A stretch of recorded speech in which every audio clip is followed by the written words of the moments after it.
Bona tarda, buenas tardes. La veritat és que avui és un dia molt especial. Tenim aquí avui, bé, ara presentarem els ponents, tenim la sort de poder estar en una conferència amb uns galardonats, galardonada privilegiada. I si us sembla, faré una breu introducció en anglès. No sé si algú necessita... Tenim els traductors per si algú simultanis, per si algú necessita la traducció. Seré breu. Dir des que la Universitat de Barcelona estem molt contents i contentes que avui es pugui realitzar aquest acte aquí. Per tant, moltes gràcies per fer-ho possible i triar casa nostra, que és casa vostra. I començaríem en anglès. They are all, benvolguts, benvolgudes, welcome to the conversation with Saurabh Kirpal and Shinta Ratri and the LGTBIQ plus rights and activism in Asia. The 2022 Casa Asia Award in the category of diversity and sustainable development has been awarded to Saurabh, sorry for the spill the name, to Saurabh and Shinta for their contribution to gender equality in Asia, and in particular for their struggle from legal practice and social activism in favor of the dignity and rights of LGTBIQ+ people in India and Indonesia, respectively. Congratulations, congratulations. The LGTBIQ+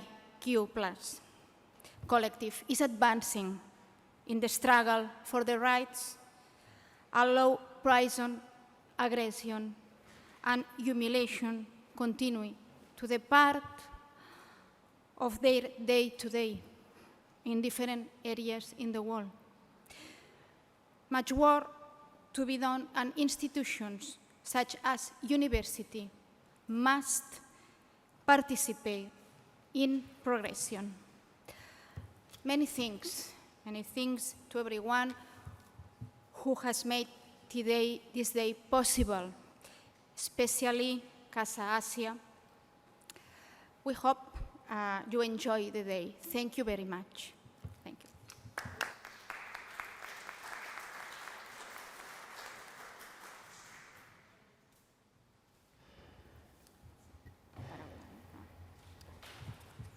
Good evening and welcome to this event organized by Casa Asia in collaboration with the University of Barcelona, the Centro LGTBI of this city, and the Department of Equality and Feminism of Generalitat de Catalunya, the regional government in Catalonia. You have all the logos here.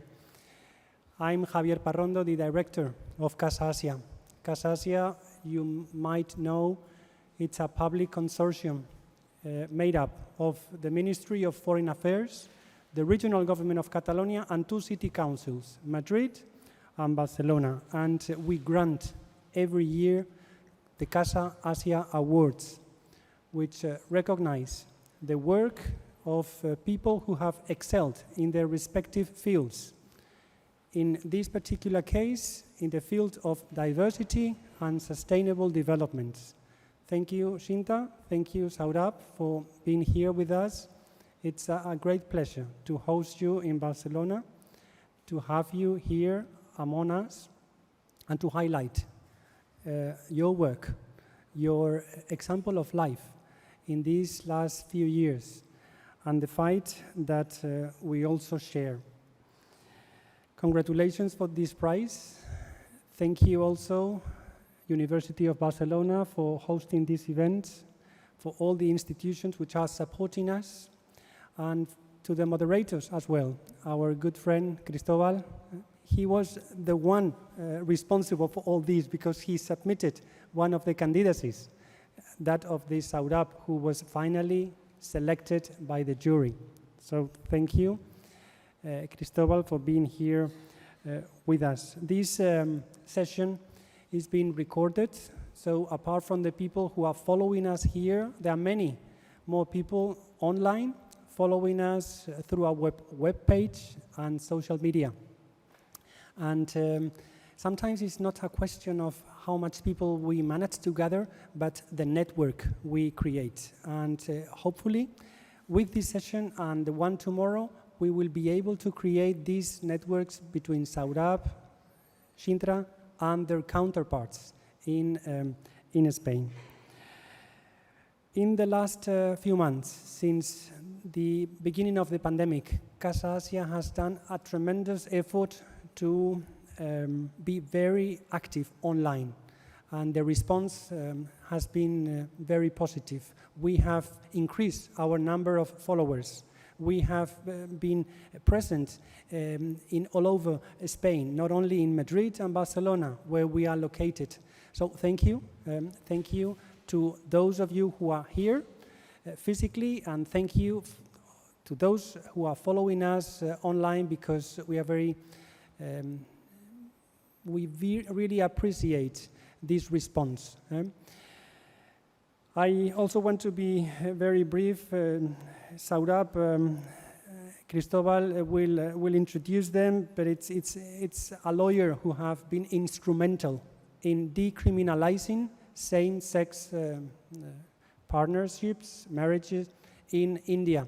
So he has published a book, and he has been very active in a few cases which put into question Section 377 of the Penal Code of India, which dates back to 1860.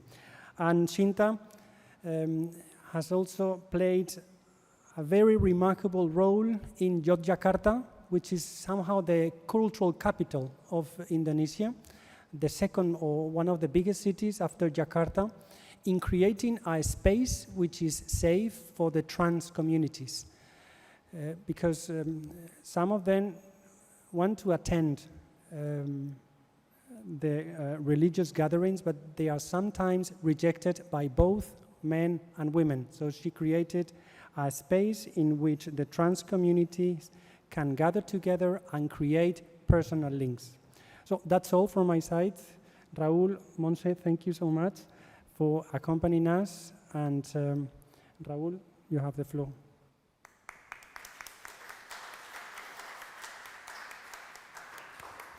Thank you very much, Javier. Good afternoon, everybody. As the Vice Rector of Internationalization Policy, doesn't work? Sorry. Good afternoon. Thank you very much for being here today. My congratulations to our colleagues here who had been just highlight for the work they have done in this very interesting and relevant aspect of our life, not only here in Catalonia, Spain, but everywhere. This is something I would like to highlight, the commitment of the University of Barcelona with the Sustainable Development Goals, and here our Vice Rector, Montserrat Puig, is responsible of this agenda, but we also keep this international focus, and we try also to help other institutions where we can be of some help in organizing or disseminating such interesting initiatives as the ones that we have today. I would like to thank Casa Asia for also contacting us and sharing with us not only this project, but many others. I think that we have to Javier was saying that one of the added values of this kind of events is the network and the context that we do, and I fully agree. I think that this is one of our first events together, at least in the post-pandemic world, but we are sure that this will continue. For us, Asia is also a very important part of the world in terms of our internationalization strategy. We have here Javier Orduña and Ángels Pellegrí, who are directors delegate to enforce our relationships with these areas, and I would also like to thank them for being here and for the work they are doing. But I don't want to extend anymore. We are here to listen our speakers. As I told you, we are very proud of having you here, and we are going to give you the floor. So please, if Cristobal and our distinguished speakers can come to the table, we will start the debate. Thank you very much.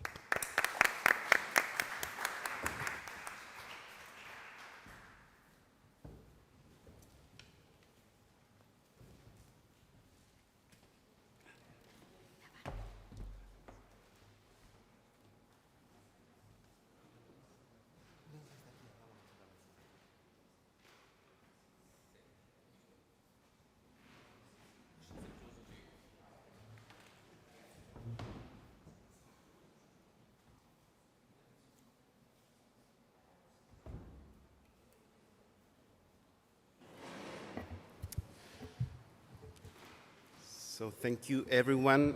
Saurabh, I'm really happy to be here with you. I'm thrilled to start this conversation. I think it's going to be amazing. Well, thank you for first the award. I must thank Casa Asia. I must thank all of you to take time out and come when you could be having a beer outside instead to hear us.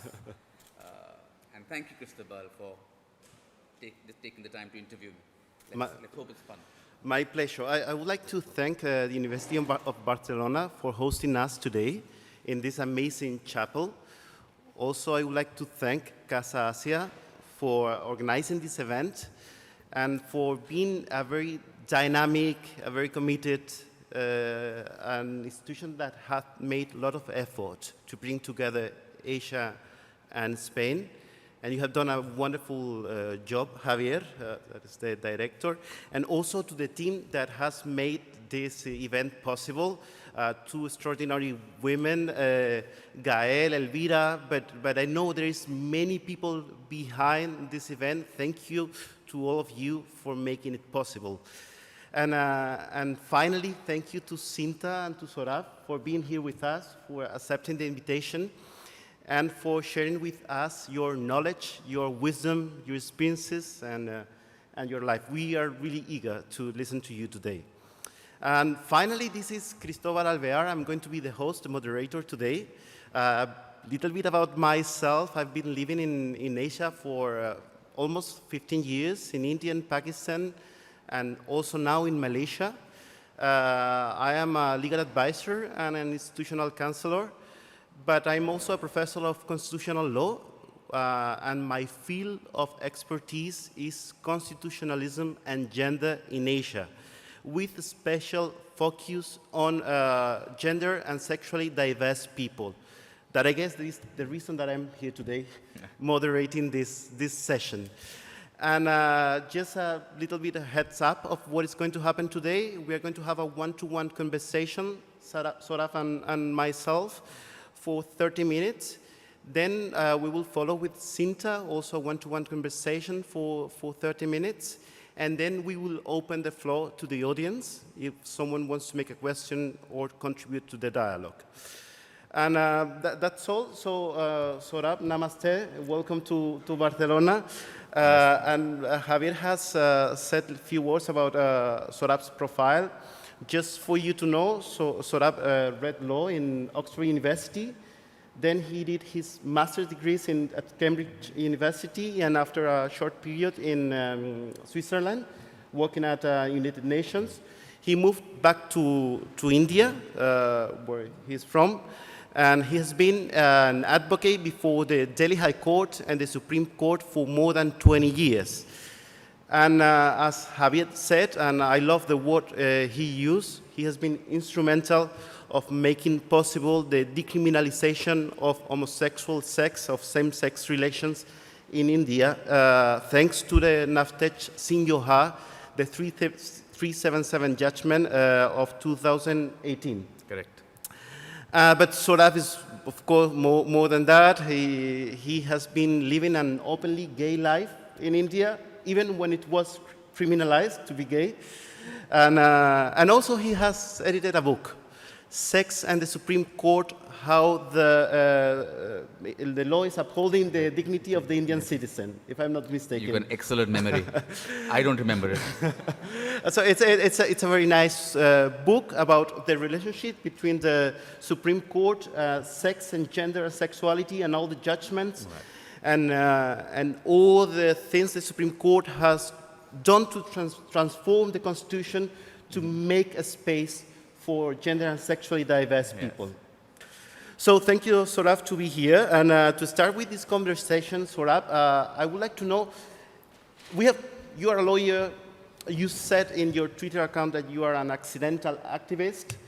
You are openly a gay citizen of India. But who is Saurabh Kirpal? What is your background? How did you become an activist? Well, who is Saurabh Kirpal? Well, it's, I hope, something that I don't have to go to the hospital to find out. I am a person who just wanted to live my life. I am just a person who wanted to be true to myself.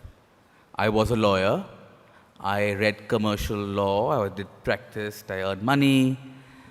I knew I was gay, and while I lived openly as a gay person, it was not something I shouted out from the rooftops, partly because I could not.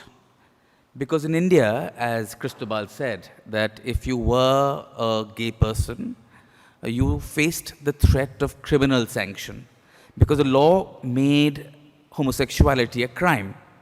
So all of us lived, and we were as open as we could be.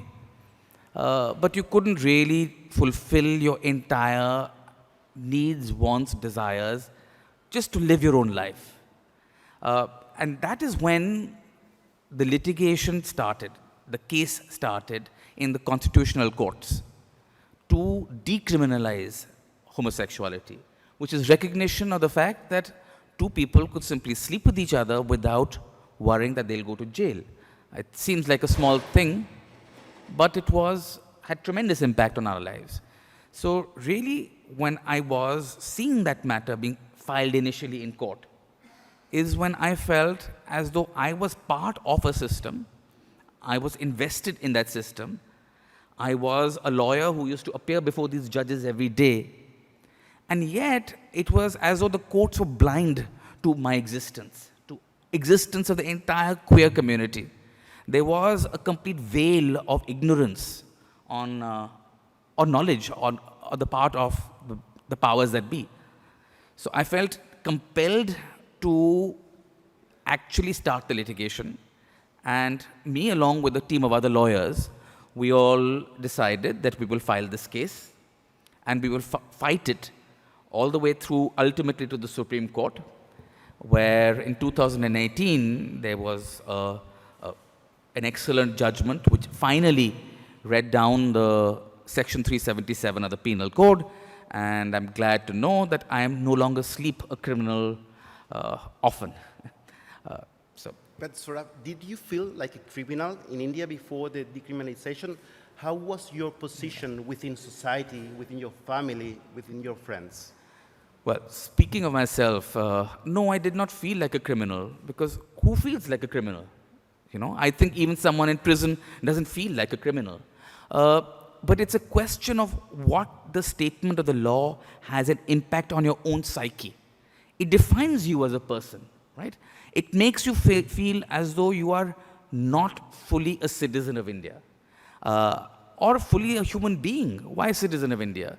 When a fundamental act like sleeping with someone or having sex with someone you love is a crime, and the state is telling you, the government tells you that you be careful. You know, you can go to jail for just being yourself. So I never felt like a criminal. But yes, I felt as though I was not an equal person. I felt as though I was a lesser person than all my other friends. And I felt, most importantly, that I was an incomplete person. These were rights that one had to fight for because they effectively constructed me. They gave my identity meaning and purpose. It was not just about going to jail, because no one was this law was not enforced, ever. So we had Section 377, which criminalized homosexuality, but it was never actually put in practice. It was merely put in as a threat. So often the police would go, and if they found someone indulging in certain activities, they'll say, give me a bribe, or else we'll put you in jail. It was often used to stop formation of communities. That if you have an LGBTQIA community, they said, no, you can't have this community because it's a criminal activity. So that's how I really felt myself.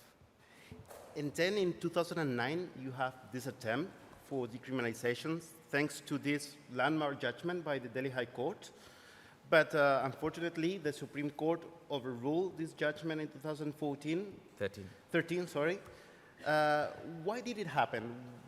Was not the society ready at that time, or the judiciary? So I don't know how much you know about the whole legal battle that happened. So just to explain briefly in 20 seconds about the course the case took in India. So in 2009, the High Court, the Delhi High Court, which is like a provincial High Court said that Section 377 was not valid and therefore homosexual sex was no longer a crime. The matter immediately caused an outrage in all circles, including, I suppose, the religious circles. So the Hindu groups, the Christian groups, the Muslim groups all got together, united in the hatred of the homosexual, right? Nothing else united people of different religions in our country. But if there's a homosexual to hate, oh, we'll go there. So all of them filed an appeal to the Supreme Court, which is the top court in the country. And in 2013, the judgment of the Supreme Court, first judgment of the Supreme Court, set aside or undid the High Court judgment and recriminalized homosexual sex, pushing the community back into the closet and potentially in prison. The matter then went on for another 5 years, and in 2018 came the judgment that we talked of earlier. But Cristobal's question was, and I think it's a very important question, Cristobal, that how is it that the same court in 2009 and 2018 hold that Section 377 is not a crime, yet the Supreme Court also in 2013 says that homosexuality is a crime or can be a crime. And I think the answer lies in how we try to bring about change in society. If we try to bring about change in civil society through parliament, through activism, through changing public opinion, that is enduring, because you build a mass of public opinion that then stays. But we could not do that because it was not going to happen in India. So we were bringing about change through the method of the courts.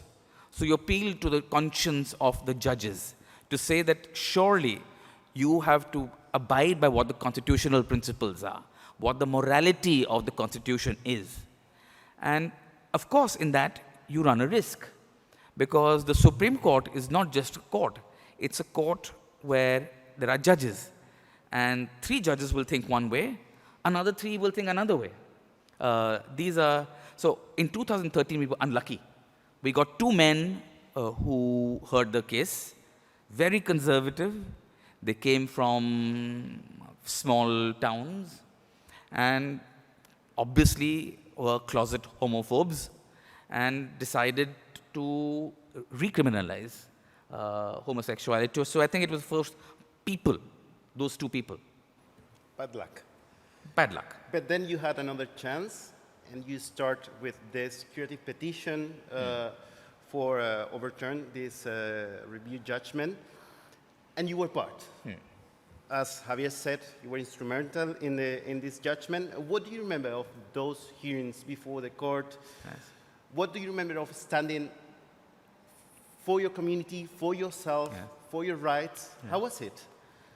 It was an electric moment. In 2013, when the first case was argued before the Supreme Court, the judges were asking stupid questions, like discussing as to how a sexual penetration can take place between 2 men, and it was trivializing the whole issue. One of the judges turned to the audience, to the other lawyers, and said, "Do you know a gay person?" Because these 2 men had managed to come all the way to the Supreme Court of India without encountering a single person from the queer community. It's a miracle, but they managed. So that was 2013. And then in 2018, I think, in the meanwhile, the country had shifted and public opinion had shifted. And very importantly, and that's important today here, international opinion had shifted. International opinion had shifted. And that change in international opinion, I think, also filtered into the consciousness of the judges. So when I stood up, and there were a few people who had argued, there were about 10 petitioners, so there were 3 or 4 of us lawyers. Each of us argued a different aspect. But there were 2 people, me and Menaka, were the only 2 lawyers who were openly gay. And I think when we addressed the court, it was not just about the barren words of a constitution or the law. It was an appeal to the conscience of the court. an appeal really to the well-being and sense of the court, but most importantly, an appeal to their sense of history. That which paths did our country want to go down? Which paths did our court want to go down? Do we want to go down a path where rights are restricted and you have to fight for everything? Or do we want to live in a country where diversity is rejoiced? And I think I was standing there and telling those judges, and they knew us, there's a camaraderie between the bar and the bench, and they knew both of us are openly gay. And it was, I think, also maybe difficult for them to look us in the eye and say, no, we will not give you those rights. But I think I'm being unfair on those judges. There were 4 men and 1 woman on that panel, people of exceptional integrity and even greater brilliance, but most importantly, compassion. You can't win rights either from the courts or parliament or civil society without engendering some form of compassion in your community, really. And the interesting thing is that that compassion is written in the judgment. You can read Chandra Chud's part, Yes. and you see wonderful words asking also forgiveness to the community. Yes. And that's a very important thing. What do you think about that judgment? Did it bring the sea of change that you were expecting, Yeah. or? Absolutely. The judgment was like, at least because I'm a gay man, therefore I would obviously welcome that judgment. But the judgment was almost poetic. It wasn't just boring legal language. Each judge felt as though the weight of history was upon them. And for instance, as you said, apology, one of the judges said that the court owes an apology to the members of the LGBT community and their families for not stepping in earlier, for making people live a life of crime. It's okay in 2018, we come and our rights are given. But what about those people who lived, loved, and died in the 70s, 80s, 90s, who never smelt the freedom which we were talking so eloquently of? So it was really nice that the court recognized that it had actually faltered in the past. And in that recognition that it had not given us our rights in the past, it felt compelled that they will not repeat the mistake in the future. And that is the most important thing about this judgment. It's not merely about what it did, but it is a promise that it holds for the future. That we are with you, we the Supreme Court of India are with you. The Constitution with its beautiful, glorious words, the poetic words, to a person who does not need it, equality, dignity, autonomy, these are sterile words. They don't mean anything. But when you don't have equality, and the court says, no, we will give you equality, the word equality has meaning. The word dignity has meaning. The word autonomy, all of this starts sounding like a song of freedom. And that's how the judgment really reads. And has it brought about the change? Well, yes and no. Yes, because I think it has allowed a legal framework to come into place where there can be freedoms which we can push and fight for further. It has also allowed a lot of people who were otherwise on the fence to say, well, the Supreme Court of India has said that this is not a crime and it's okay. So if the Supreme Court of India says something, then who are we to say otherwise, right? So there's a moral authority that the courts have that has come and that's changed society. But no also because, Cristobal, one judgment won't change a heart or a mind of everybody. There are people who have been homophobes all their life, right? They're not going to wake up one morning, read in the newspapers that today the Supreme Court of India has given this judgment and, hey, I love all people of the LGBT community. No, it's not like that. That will take effort. But this judgment is a very important step in addressing or starting a dialogue of communication with these people. Have you seen a change in society after the judgment? A progress in a way, families willing to accept the LGBT daughters and sons? Absolutely, absolutely. There's been a sea change in how I think the country reacts in the last 4 years. One is anecdotal evidence. So a lot of young people reach out to me on various platforms And earlier they were full of angst and hopelessness, saying that my parents will never accept who I am, I don't know what to do. In the last 4 years, there is not that hopelessness. There is a belief. It's never an easy thing to come out, right? As a queer person, you have that battle with yourself that you have to fight. But it's getting easier and easier and easier for people. The kind of questions they ask me are no longer, will I be bullied in school? What do I do? But what are my rights? So people are now saying, okay, I'm no longer a criminal, and I can ask for more. So there is a sea change. I speak to a lot of young people. So the change has happened largely, I would say, in the years 30 and below, and to some extent 40 and below. People who are of a certain age. Now I hate to admit it, I am over 40. I know you're surprised. But those who are 40 and above, no, not much change. But young people, their hearts have changed completely. And I think there is such hope for the future. But hope tempered with caution. And Saurabh, one for me, from a point of view, very interesting thing about what is happening with fundamental rights in India is that the advancement of women's rights, of minorities' rights, comes in intersectionality with other minorities, with gender and sexually diverse people, and also vice versa. We have also that the advancement of the LGBT rights is also helping women.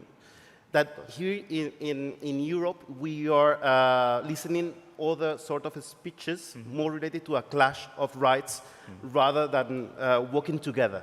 Right. Look, as regards clash of rights, clashes will happen always.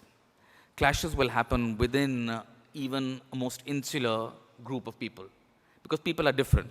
And when you have a country of 1.3 billion people, there will be disagreements. And I suppose what you're talking of is the trans community and sports, and can women play? So there's a clash between feminism and trans rights. But I think in that we forget all that is in common that we have. Ultimately, at least if you go to court, women in the country, the queer community, people of a lower caste, because that is a big problem in India, people of a different minority religion, all of us are saying that we are being discriminated against, that there is prejudice against us. So the problems we face are the same, really. The problem of being seen as the other. We are not accepted by the mainstream. You are othered, right? So there is a very deep similarity in the root cause of the problem. It manifests itself in different ways. Some person of a different religion, it manifests itself in one way. If you are of a lower caste, it manifests itself. But the kind of person who discriminates, the kind of person who holds a prejudice is always the same. It would be typically a heterosexual, rich, upper caste man who will hate the minorities, who will hate the queer person, who will hate the Dalit. So there is a need in India to recognize the commonality of our grievances. And that's important not only for justice, because it is the right thing to do, because it is not enough for a queer person to say, I will fight only for queer rights, or a gay person to say, the trans people can do what they want to, or a Muslim can be what they want to, or a Dalit can do what they want to. No, it's important for us to recognize our own humanity. When you say the court must recognize my humanity, it is my obligation, without being hypocritical, to recognize the humanity in everybody else. So there is one part of it, which is the innate nature of the rights we are asking and the battle. But also politically, ultimately, if you put women, minorities, the lower castes, the queer community together, we have strength in numbers.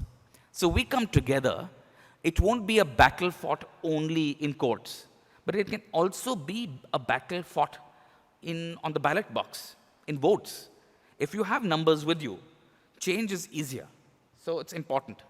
And other thing that I really like from India is this idea of the Supreme Court being a counter-majoritarian institution, helping all these groups that are in the margins of the patriarchal society.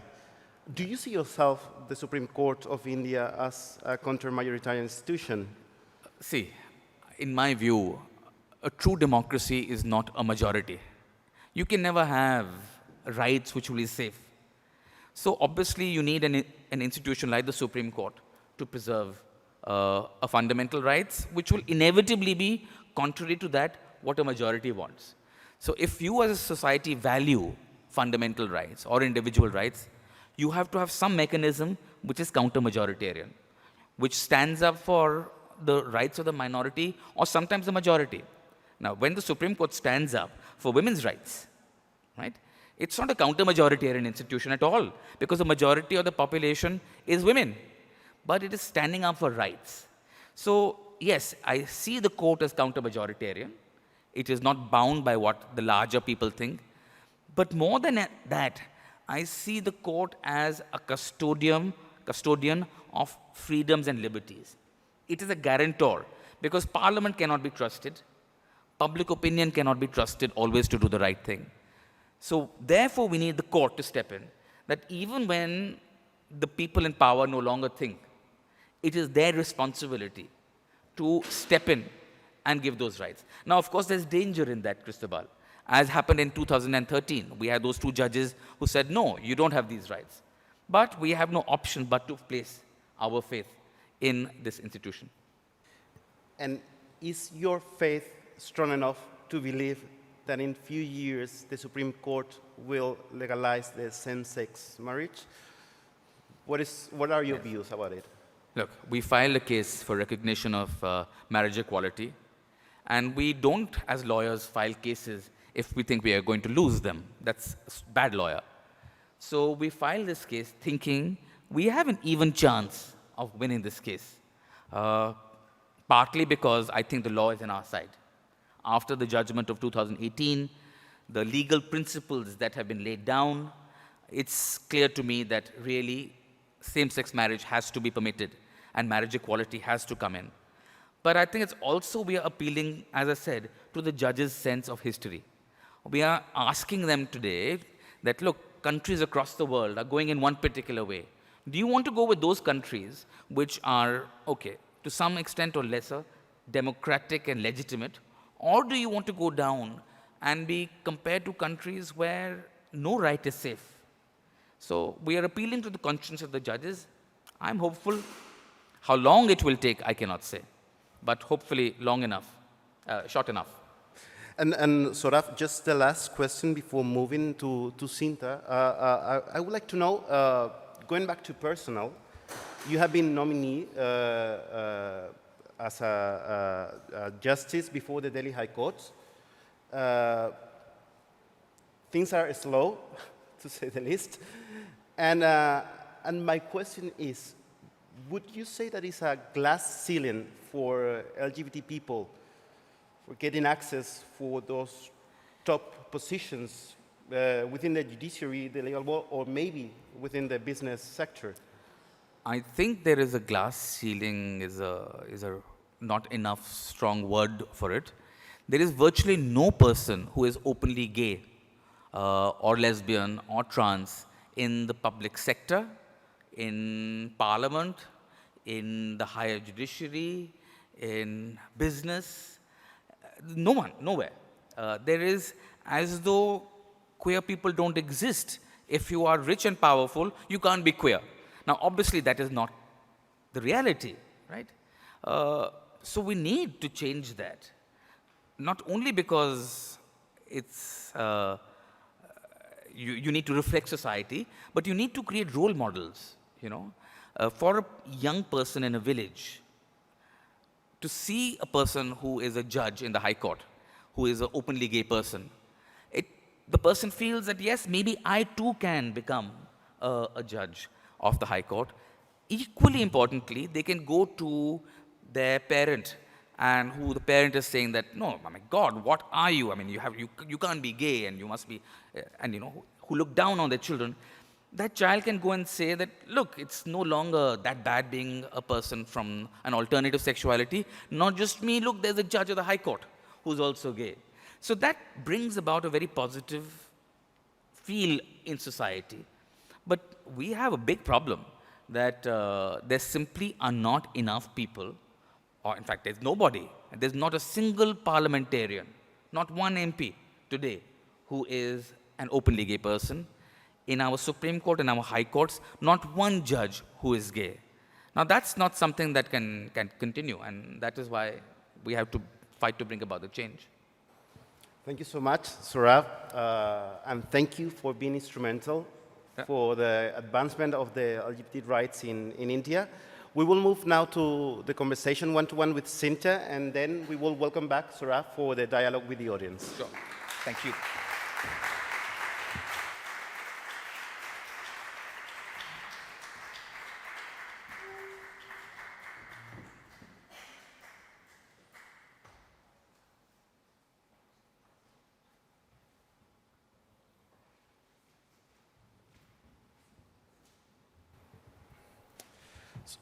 Selamat sore, selamat datang, Shinta. Welcome to Barcelona. It's truly an honor to be with you today, and thank you for sharing with us your story, your experience, and your knowledge about Indonesia. Just briefly, Shinta is a transgender woman. In Indonesian, you say waria. Waria. And she's also a Muslim woman. Yeah. And she's very committed with the transgender community in Indonesia, in Yogyakarta. And she has founded, a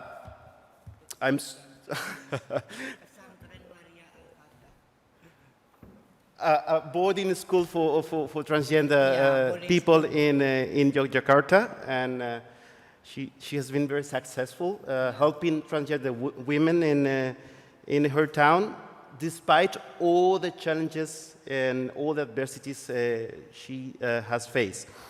So, Shinta, I would like to start this conversation by asking you about the beginnings.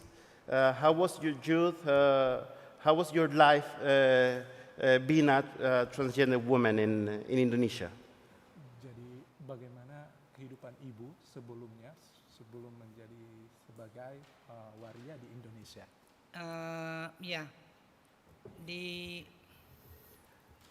Saya dari kecil itu merasa diri saya seorang perempuan, walaupun saya terlahir laki-laki. Dan itu saya rasakan sejak saya masih sebelum sekolah. Yeah, since I was a kid, I already feel I'm a woman, even though I'm born as a male. And it started since before school, I already started to feel it. Kemudian waktu di SMP, saya mulai dikelompokkan sebagai perempuan oleh guru saya. Disitulah saya semakin yakin bahwa saya ini perempuan, walaupun saya terlahir laki-laki. And during the junior high school, my teacher put me on the women's section, the girls section, and that's the time I'm more confident to be a woman.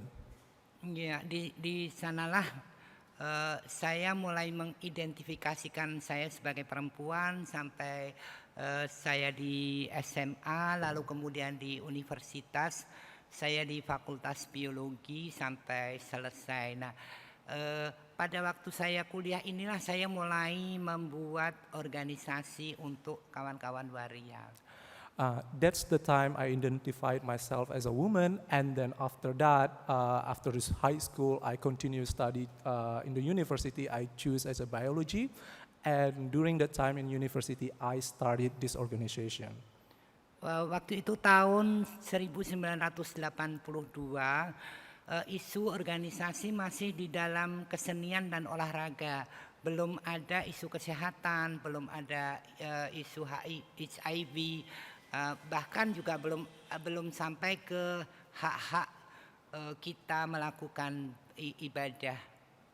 It was 1982. During that time, they just put us as like a art and cultural, not yet about how we get access rights to pray and to get a medical care and some stuff. That's it. And Shinta, then you founded this boarding school for transgender women. And what have been the outcomes so far of the school? What happened with the girls? Ya, jadi setelah Ibu membuka pesantren ini, apa yang terjadi dan proses untuk pelajar-pelajar di sana? Kenapa kami mendirikan sekolah agama untuk waria? Karena waria ini tidak bisa untuk melakukan ibadah di ruang publik.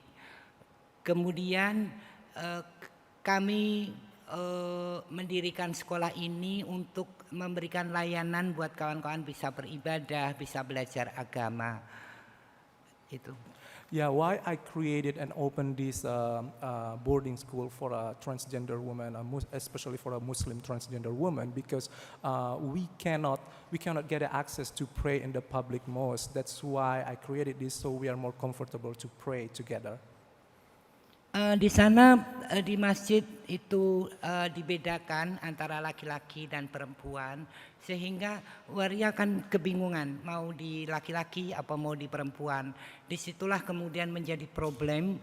Di sana juga ketika mereka berdandan laki-laki dan masuk kelompok laki-laki, dia akan tetap mengalami diskriminasi seperti penolakan, tidak mau diajak salaman.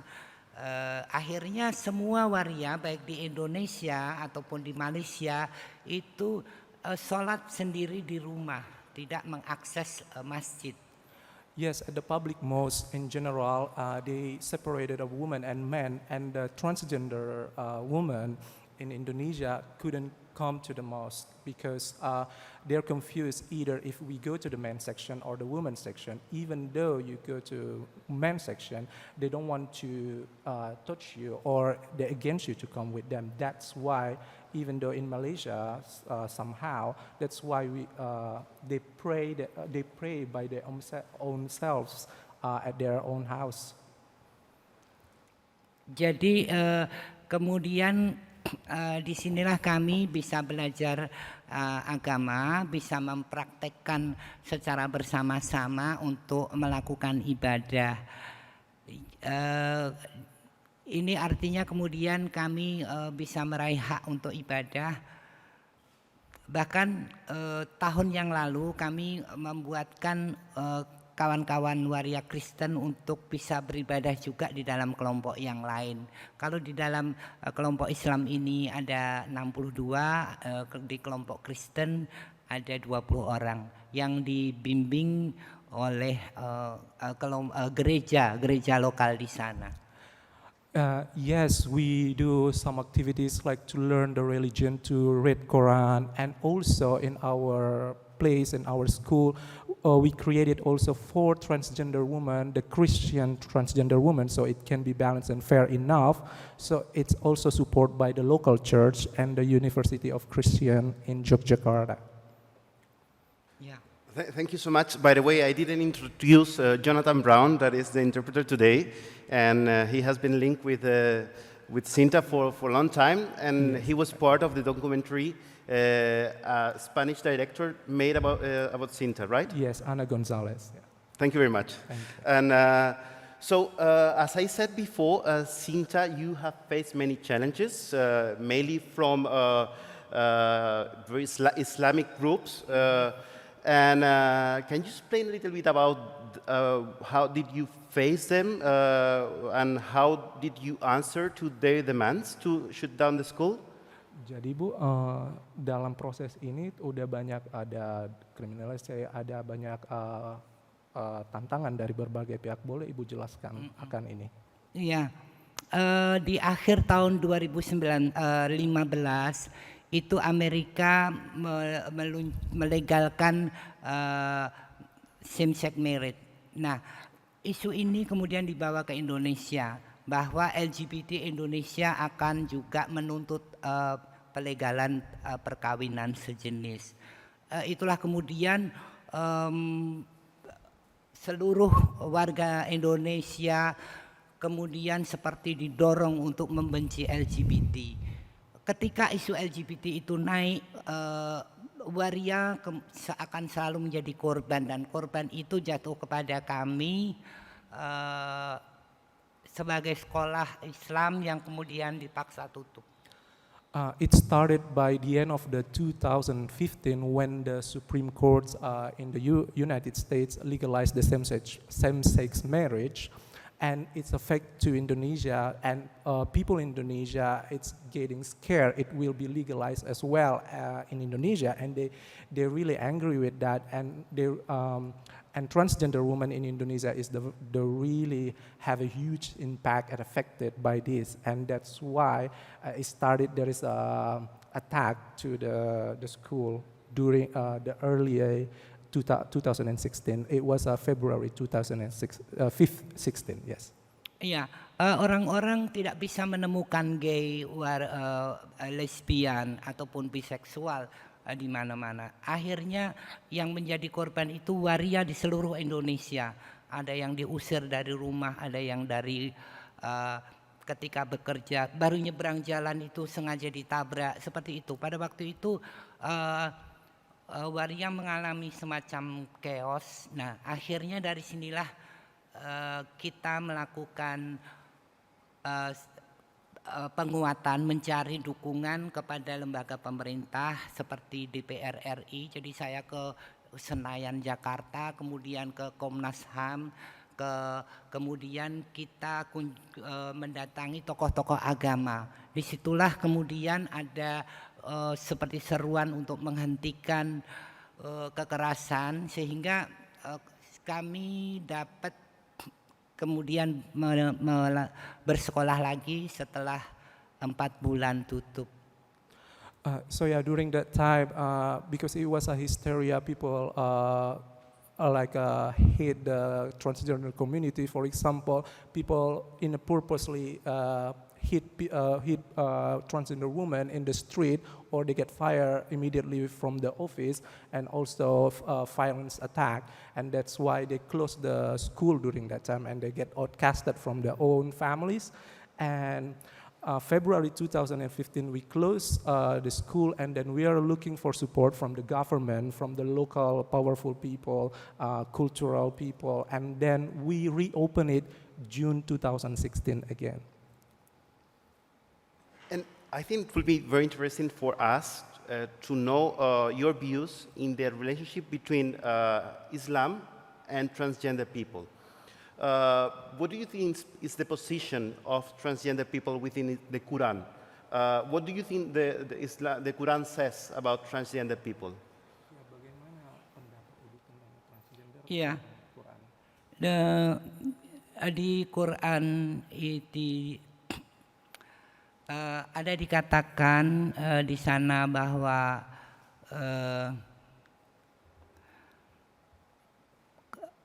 perempuan diwajibkan mengenakan hijab, mengulurkan hijab sampai di sini, dan boleh melepas hijab itu di depan kakeknya, bapaknya, anak laki-lakinya, dan di depan pembantu laki-laki yang tidak punya hasrat dengan perempuan. Ini di dalam surah An-Nur ayat 31. Ini satu-satunya ayat di dalam Al-Quran yang menyebutkan ada gender yang lain yang bukan laki-laki atau bukan perempuan. Jadi di sana kami menemukan bahwa ada laki-laki yang tidak berhasrat dengan perempuan, dan itu menurut kami itu waria. There is the one and only section based on the Quran says about this waria or transgender they meant it. It's on Al-Nur, section 31, says women can wear hijab, and they can also take off their hijab in the front of the grandfather, father, the brother siblings, and also the mates, the male mates who doesn't have a sexual interest with a woman, and that's why they interpret it as a transgender. as this male mate who doesn't have the interest sexual with a woman. Di dalam studi kebalikan, di dalam Islam itu ada studi kebalikan. Jadi ketika ada laki-laki yang tidak punya hasrat dengan perempuan, pasti ada perempuan yang tidak punya hasrat dengan laki-laki. Itulah sehingga kami menemukan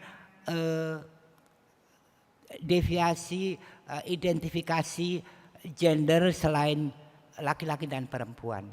Yes, of course, and since there is on the Quran says there is a male who doesn't have a sexual interest with a woman, then there's a study which is in the opposite, which is also exists. A woman doesn't have a sexual interest with a male, so that's why it's not only male and woman, male and female. There's transgender. And Shinta, talking about the future and the challenges ahead, how do you see what is going to happen with the transgender community within Indonesia? Do you think that an act or any legal development can be taken to protect the transgender community in Indonesia, as it happened in other countries in Asia? Kedepannya Bu, bagaimana Ibu melihat apakah transgender di Indonesia itu akan ada hak-haknya, ada prosesnya? Iya, saya pikir ini baru kita lakukan, artinya kita baru melakukan apa yang kita katakan sebagai advokasi legislasi. Karena waria itu di Indonesia tidak dilindungi dan tidak ada hukum yang melindungi. Sehingga kami mendorong pemerintah untuk mengeluarkan hukum ini sebagai perlindungan kepada komunitas waria. Ini kami melakukan secara serentak bersama-sama di seluruh Indonesia. Kami punya jaringan waria itu seluruh provinsi dan kami bergerak bersama-sama untuk melakukan advokasi ini. Semoga kita akan berhasil walaupun saya rasa lama. Tetapi nyatanya kita pernah punya goal-goal besar seperti pembuatan ID card untuk waria. Walaupun itu 10 tahun lebih kami baru berhasil. Okay, yeah, there is a progress in here, and we hope in the future, of course, there will be another step for all of us, the transgender community all around Indonesia and the provinces. We do the advocating with the government. I hope we have rights in the future. If, for example, we got some of goals from the government. For example, we got an ID now, but even though it took like 10 years to get an ID as a transgender in Indonesia. And are you optimistic about it? Do you see like transgender women becoming judges or lawyers or even business women in Indonesia? Bagaimana melihat ini ke depannya, apakah transgender waria di Indonesia itu bisa jadi pemimpin atau mungkin sebagai pengacara ke depannya? Iya, beberapa mulai tahun 2010 ke atas mulai banyak mahasiswa yang itu waria, artinya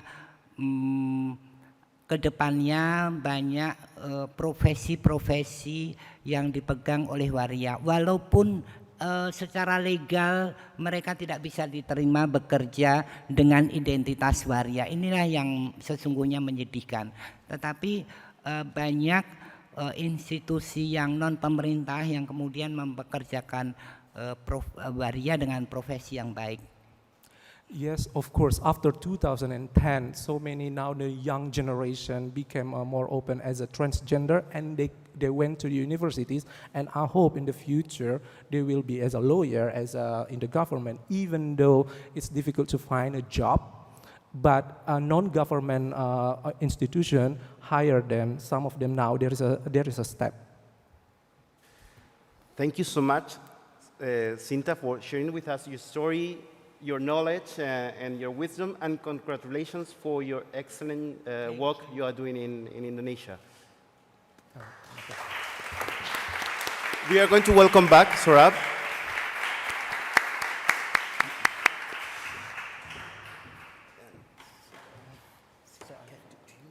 Okay.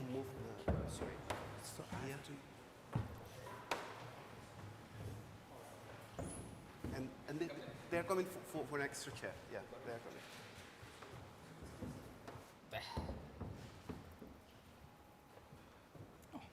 Miracle. You want to sit here next to Shinta? Come. So you can sit next to her. So now we have 15 minutes for questions or comments from the audience. Anyone who wants to comment of what we have learned today? You better ask questions, otherwise we will start speaking for another 15 minutes. I have a curiosity to start with.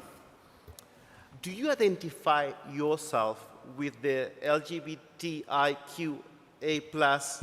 acronym? Or do you think that is a Western-based constructor kind of idea? Apakah Ibu mengidentifikasi Ibu sebagai LGBT atau itu hanya sebagai term dari negara barat? Ya, salah satu kenapa LGBT dibenci dan mendapat serangan dari kelompok fundamentalis karena mereka mengira LGBT ini produk barat. Padahal sesungguhnya Indonesia memiliki kultur yang ada LGBT-nya sejak jauh-jauh sebelum Belanda datang ke Indonesia. Yes, LGBT in Indonesia because people hate this LGBT in Indonesia because this is the term of product of westernized. They thought it's product of westerners. That's why we get a hatred towards us, even though as a LGBT actually as a in Indonesia itself in the culture is part of a culture, our culture 100 years ago, even before Dutch colonized us. Khususnya untuk perjuangan advokasi, kami memakai nama trans woman. Tetapi ketika kemudian kami melakukan kerja-kerja di bidang kesehatan, karena ini dengan funding dari global, sistem global, kita memakai LGBT. Jadi ketika urusan dalam negeri kita dengan nama waria, ketika dengan luar negeri baru kita LGBT. We use waria. Waria it means woman and man is a sort of a woman and man for internal legal issue and support in Indonesia itself. And we use LGBTQ term if we want to do the advocating to the overseas, to the other organization other than Indonesia. Well, in India, we have our own term for the trans community. There were many different words that have been used in different parts of the country because in India there is a rich history of the trans community. So there are hijadas, there are kinnars, there are from different parts of the country. There are different words that are used as a trans person. But that's the historical context. Your question, I suppose, Cristobal, is more current, more political, more today. I worry that if we do not have sufficient differentiation, then everyone becomes a gay person. Because men are so powerful in society, you stop recognizing, if you use one word, everyone earlier was just gay. Then to give recognition that life is not just about gay men, there are also lesbians, you added the lesbian, then becomes LGBT, LGBTQIA. It is a form of empowerment to those who are already disempowered, right? If you do not recognize their distinct identity in the phrase that is used, you almost erase them doubly. First, society has erased them. Then, through the use of certain terminology, you erase them again. Because when you say LGBT, then you're excluding the Q, the I, and the A. So you have no option but to do that. But of course, the reverse of that is that we will run out of alphabets at some point. And in our quest to include, we now exclude also. So I think I would personally prefer the use of the term queer. I identified as a queer person, and I'm happy. I'd be happy to call it trans person. Let's take the most disadvantaged term in the LGBTQIA and call ourselves that and empower that. But that's not going to happen. So I think queer is the way forward for me. Thank you very much. I think we have a question from the audience. Hola, buenas tardes. Soy Rosa María, mujer transexual del colectivo de aquí Cataluña. Bueno, yo quisiera hacer una pregunta al señor Saurabh Kirpal, en base a lo que ha dicho sobre los derechos de la... ¿Puedes esperar un momento que le preparamos la traducción? I apologize. Yes, I can hear you. Yes.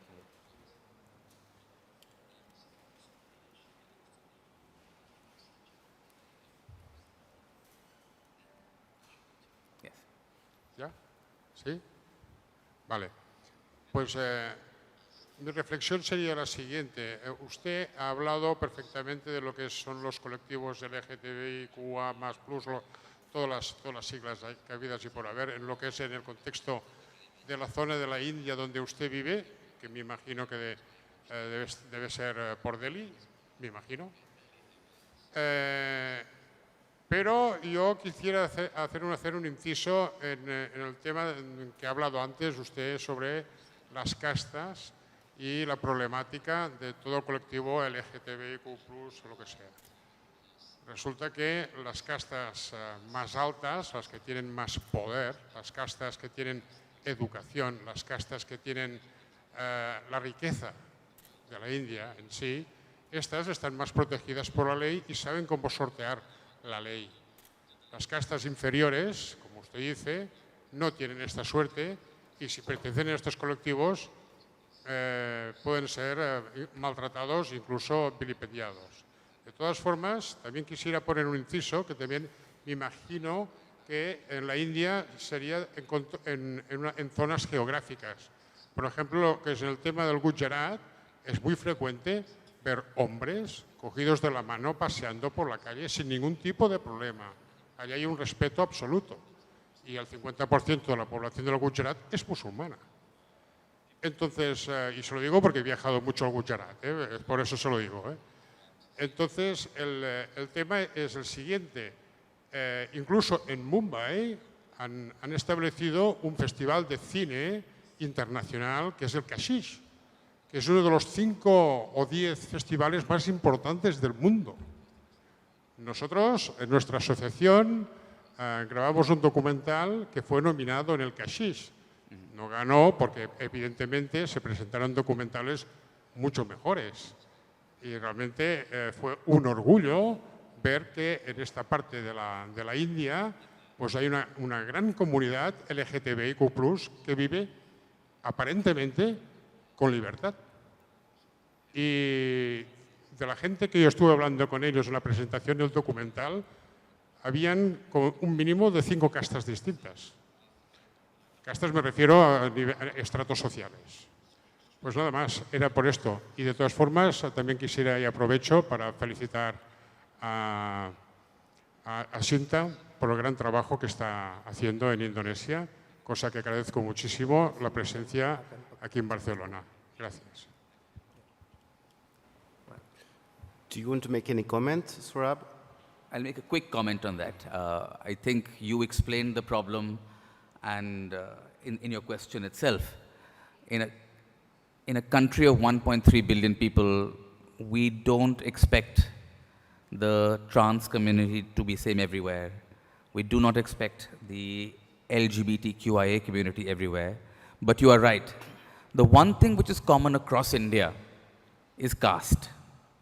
You can run away from anything in our country. You cannot run away from your caste. And your caste determines everything. So it's right to say that if you are of the lowest caste and you happen to be a person of the queer community, your position will be much worse than an upper caste person from the queer community. That's true. But that's true even if you are a woman. If you are a Dalit or the lowest caste woman, you will be worse off than a person who's a woman from the highest caste, or any other part of it is another form of discrimination that exists. Now it's obvious that just because you're queer, you lose other forms of discrimination, that they disappear. No. The problem is it's doubly disempowering. So you have one form of prejudice, on that you add another layer of prejudice, and the layers upon layers, and that's not a Christmas cake, it's just something that will drag you down. So yes, there is a problem of caste, and I think as long as we ignore this problem of caste, we will not be able to deliver full justice to every member of the queer community. No, we have to be specially aware of it, and I think we try to be. So we have a couple of questions more. I think we can take both of them, and then we can move to Shinta and Saurabh to comment. Yeah.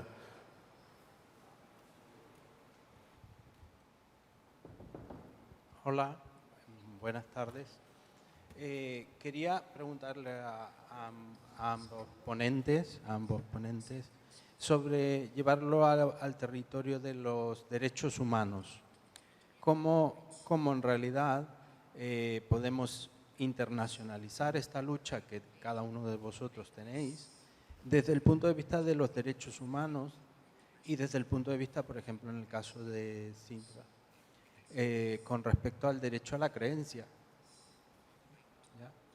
Un poco esto. Jadi pertanyaannya Bu, bagaimana Ibu melihat ini sebagai human rights, sebagai dan apalagi transgender di kepercayaan Ibu sendiri sebagai Muslim? We are going to take the next question, and we can answer them together. Itu pertanyaan pertama. I'm not sure whether to ask the question in English or Spanish. What's for the translation? I mean, ¿la digo en español o en inglés? Your choice. Okay, so I'll speak in English because that way I can address you directly. First of all, I want to express my admiration for both of you. I think the work that you're doing in your countries is just amazing, and you're an inspiration to all of us here. I'm curious about something both about Indonesia and India. You were talking about warias and isras. So you were basically talking about trans women. And I was wondering what the situation is like for trans men in your country. Are they as visible as trans women? Do you know any? Do you think life is as difficult for them as for trans women? Yeah, that's my question. Thank you. Pertanyaan keduanya, jadi apakah transmen juga itu lebih terlihat di Indonesia, dan apakah Ibu ada kenal beberapa orang? Sí, por favor. Atau mungkin di pesantren publik? ¿Puedo hablar, no? No, yo quería comentar lo sorprendentemente parecido que es la evolución legal en India, con el trabajo que habéis hecho vosotros con respecto al tema de los derechos legales, con la evolución que hemos tenido aquí también en nuestro propio país. Yo soy fundadora del colectivo de transexuales de Cataluña en el 92 y tuvimos una lucha bastante importante a nivel político. Primero fue judicial, gracias al Tribunal Supremo, y luego después político, ¿no? Para cosas tan simples como el cambio de la documentación y el tratamiento en sanidad. Eran dos cuestiones muy básicas, ¿no? En general, que pensábamos que permitirían mejorar la calidad de vida de las personas trans. Ha habido una evolución en el término de derechos gracias a este tipo de cuestiones, pero sí es cierto que siguen existiendo demasiados prejuicios y lo que vosotros llamáis sistema de castas, aquí llamamos clasismo. Así, es verdad que la sociedad sigue estando estratificada, aquí no lo llamamos castas, pero es verdad que es diferente el nivel económico, el nivel social, el lugar que ocupas en la sociedad, y cómo a veces la representatividad, o sea, la gente que se erige como representante no representa a todo el mundo, ¿no? Eso es un problema grave, ¿no? Aquí tenemos determinados problemas derivados de la, llamémoslo así, falta de integración social, donde las personas no integradas a menudo no son escuchadas, ¿no? Y eso ocurre en todos los movimientos. Me imagino que os pasará también a vosotros, ¿no? En el movimiento LGTBI o en el movimiento feminista, sobre todo, hay un intento de uniformizar la voz, donde la voz de la gente más privilegiada es la que habla en nombre de todas. Y creemos que es necesario partir de la base de que la discriminación se combate desde abajo. La gente más discriminada es la que quizá tiene más derechos a hablar, a verbalizar los problemas para en el futuro cambiar la sociedad, ¿no? Simplemente quería comentar esto.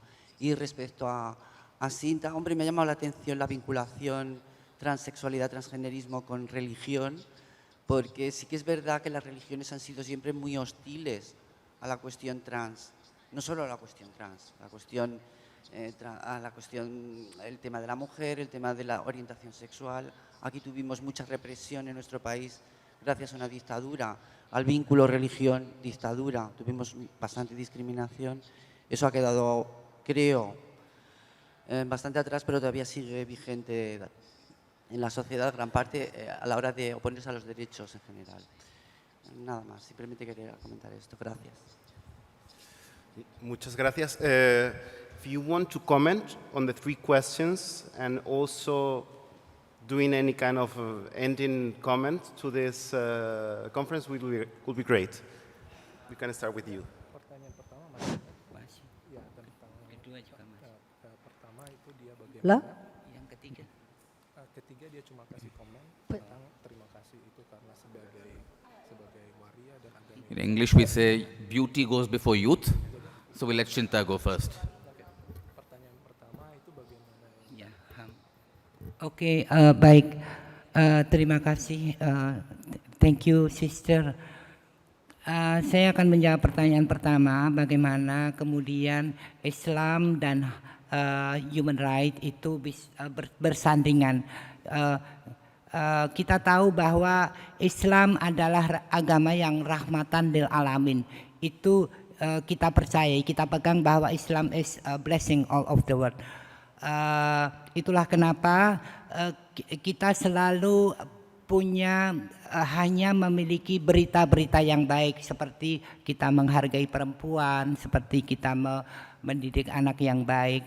Hal-hal itu yang kita bangun. Jadi ketika kemudian ada Islamic phobia yang menggiring mengenai itu, kita hanya mempercayai bahwa Islam itu rahmatan lil alamin dan Islam menjunjung tinggi harkat manusia. Sekali lagi, Islam menjunjung tinggi harkat manusia. Itu yang banyak tidak diketahui orang. Nah, itulah kenapa Islam bisa menerima waria. Ustadz kami, imam kami selalu mengatakan ini kepada orang-orang yang belum memahami dan belum menerima waria.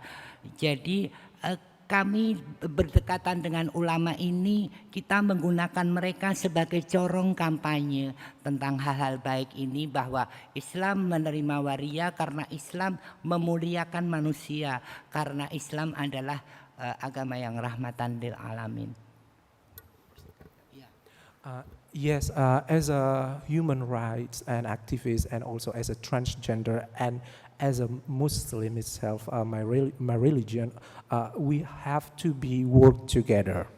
So as a Muslim is a really peaceful religion, and of course we always stand up for humanity, from the rights, and even Muslim itself accepted the transgender, but we just see in the surface about the hatred and Islamophobia. As my imam always says to us, we have to love each other. We have to, because we are human, we are the high human being, and love to each other no matter how you are transgender or man or woman. Yes. And I'll give the more boring answers. As regard your question on international human rights, well, yes, everything depends on how we conceptualize international human rights.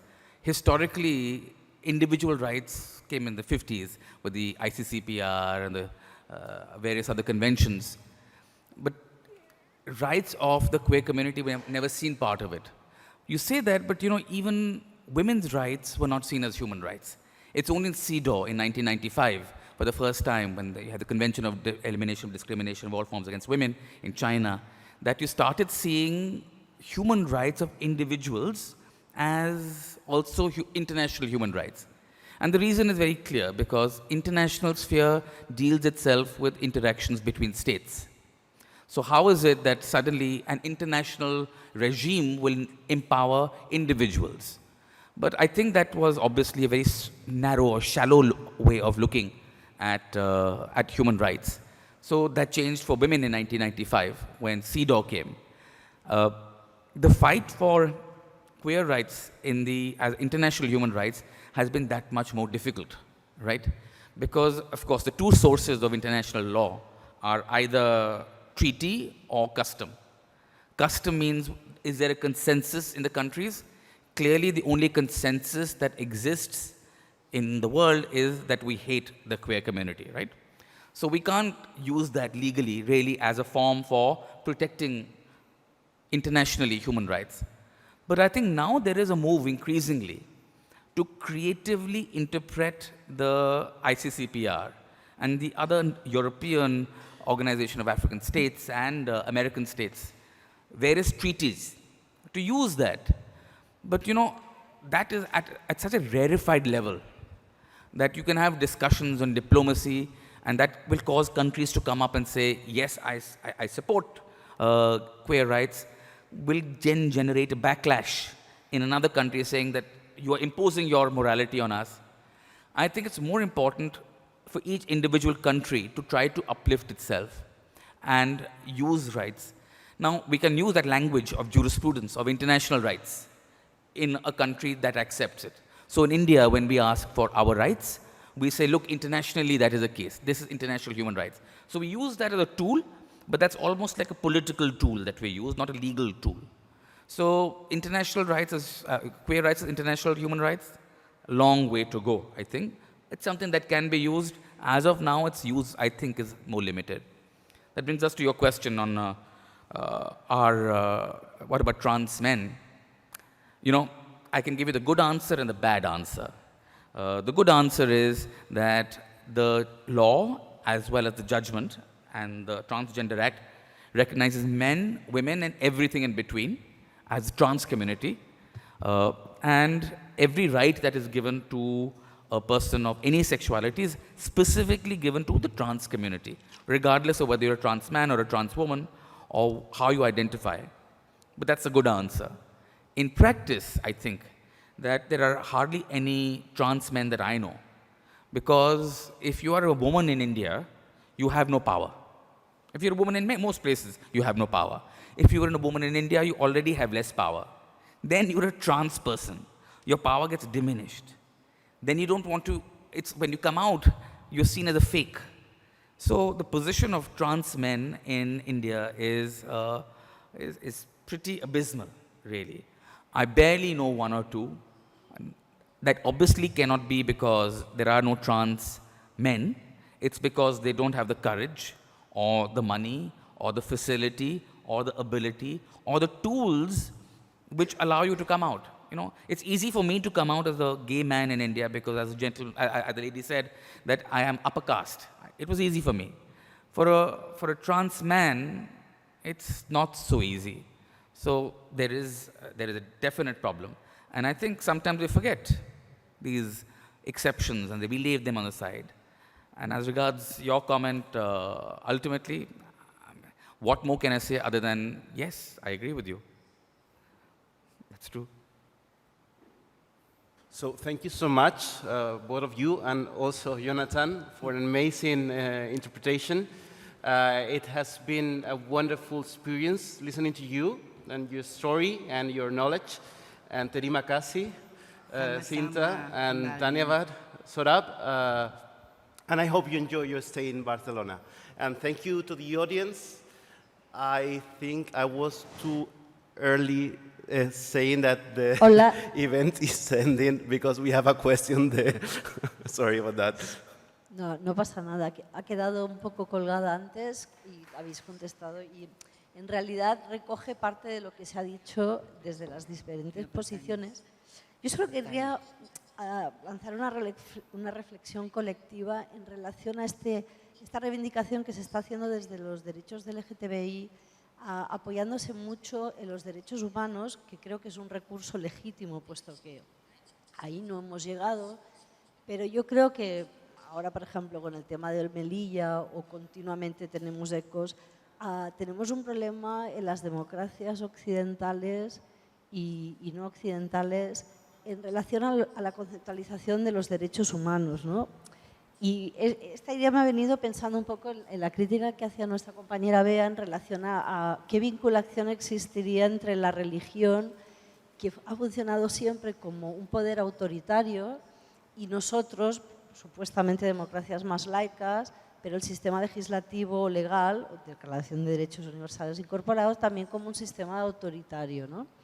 Pero si hacemos un viaje en el tiempo hacia atrás, vemos que los sistemas, ya en el tiempo romano, pero incluso más atrás, en el siglo V, Grecia antes de Cristo, las conceptualizaciones de las normas colectivas tenían que ver con la soberanía de la voz del pueblo. En aquel caso las castas eran pues, los aristócratas, pero progresivamente la lucha histórica que se ha ido haciendo, se ha querido popularizar esa voz y las leyes que representaran esa voz. Y yo creo que un poco la reivindicación que estaba haciendo Bea, tenía que ver mucho con eso, ¿no? Que el problema que incluso a día de hoy en lo que nos creemos que son sistemas de democracias avanzadas como hoy, los partidos políticos se empoderan de esta, digamos, ola, de esta moda, de esto éticamente legítimo, que es la defensa de los derechos humanos de estos colectivos.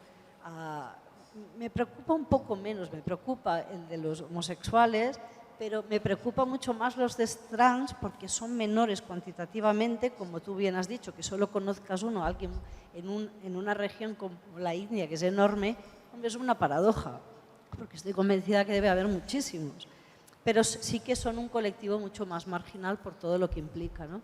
Entonces yo diría que quizás tenemos que hacer una reflexión que les hemos de dejar la voz a ellos y que hemos de reivindicar que la ley está para servir nuestras necesidades y no nosotros para supeditarnos a las necesidades de la ley representadas por una autoridad dominante, ¿no? Y eso implica dar mucha más voz o hacer el trabajo que está haciendo Shinta, por ejemplo, que yo creo que es muy digno porque probablemente podría estar en su casa, en su jardín, bastante más tranquila, no mareada por el colectivo general social, y está ahí dando porque tiene un compromiso con su propia vida y con la gente que vendrá detrás, ¿no?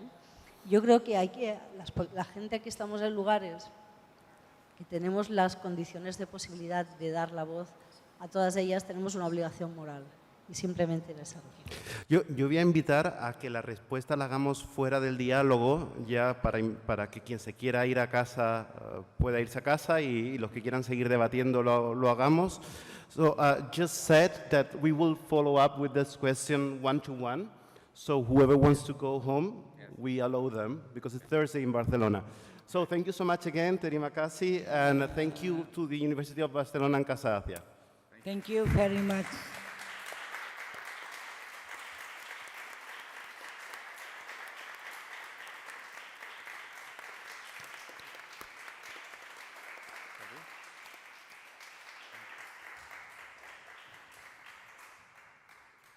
Yeah.